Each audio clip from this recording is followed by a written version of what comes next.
In the spring of 2025, one of the most dangerous confrontations in the Middle East erupted.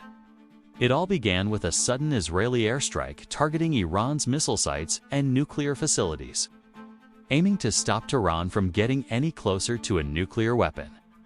Iran's response came swiftly and fiercely. It launched hundreds of missiles and drones at Israeli cities and military bases, dragging Israel's air defenses into a large-scale battle not seen in years. At the same time, the conflict revealed how deep Israel's intelligence network had penetrated inside Iran.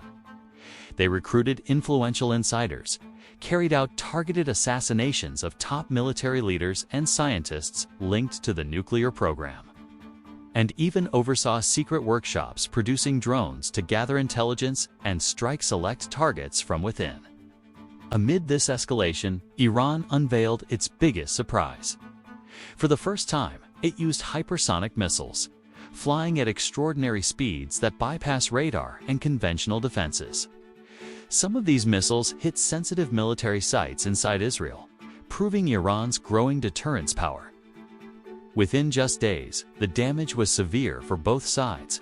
Iran lost key nuclear facilities and important military sites. Over 900 people killed and thousands wounded. Direct financial losses estimated at $3 to $5 billion. Israel, about 30 killed and more than 300 injured by missiles, drones, and hypersonic strikes. Damage to military bases, industrial zones, and residential neighborhoods.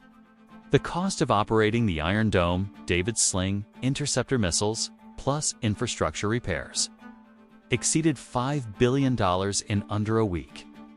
As losses mounted, the United States intervened militarily to support Israel and to deliver precision strikes against Iran's hardened nuclear sites. American B-2 Spirit bombers and F-35 jets, armed with Scooby U-57 MOP bunkerbuster bombs, hit deeply buried facilities. After this U.S. strike, Iran officially warned that it would retaliate against American bases in the region if the escalation continued.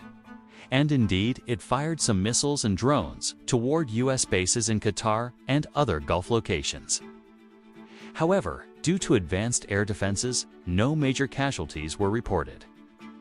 It was a clear warning rather than a full-scale counterattack. With tensions nearing the brink of a wider regional war, Washington launched an urgent diplomatic initiative to secure a temporary ceasefire and push both sides toward negotiations to prevent further escalation. Thanks to this combined military and diplomatic pressure, both Iran and Israel agreed to a fragile truce, halting the fighting but leaving the core conflict unresolved.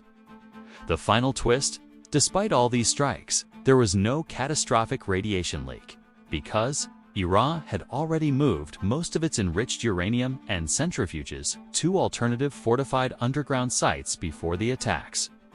Today, intelligence reports agree that this fierce confrontation didn't destroy Iran's nuclear program entirely.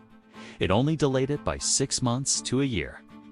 And with this fragile truce in place, nothing stops Iran from resuming its nuclear efforts once again.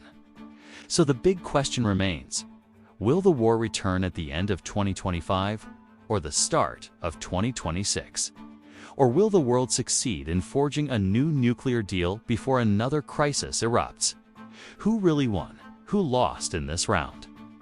And will the next battle become a full-scale war if diplomacy fails again? Share your thoughts in the comments, and don't forget to subscribe to the channel for more updates.